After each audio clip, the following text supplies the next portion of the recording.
Hi, in this movie, let's take a look at some of the texturing and coloring information for our scene.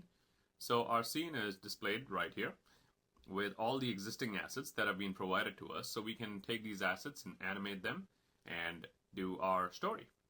So I'm going to go quickly to the perspective view again, right here. And let's go to Window Rendering Editor's Hypershade. Give it a second, the Hypershade opens up. And I'm just going to move it to the side over here. I can also have it docked, but let's just move it right now. And you can see that some of these, like color 1, has been applied to some of the objects over here. Like for example, you can also select certain objects. Let's say if I select this object over here, and I can simply click on this button which says graph materials on selected object, and that's pretty much my color 1. So I can pretty much just look at these guys and say that mostly everything from each little group over here. So for example, the cone, I'm pretty sure it has to be color 1. So if I click on that, you can see it's the same. Although if I click on this, I can say color 3 and so on. So these are pretty much simple just colors right here. So if I just double click on one of them, you can see that they nicely load in the attribute editor, which I have floating over here right now. And I purposely have it floating, just wanted to show you a quick few things over here.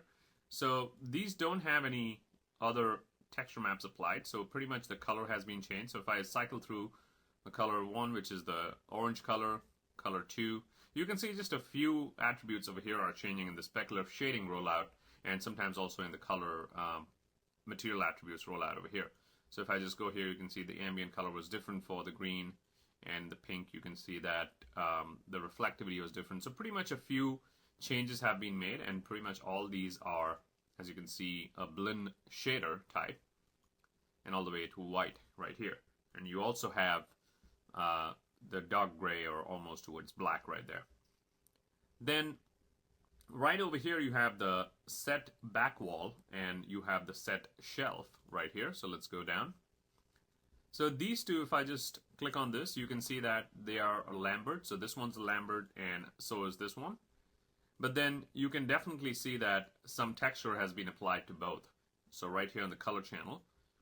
And if you go that texture right now, you can check it. It's in the source images, background.jpg. So if I just go to view, you can see that that's the texture right there.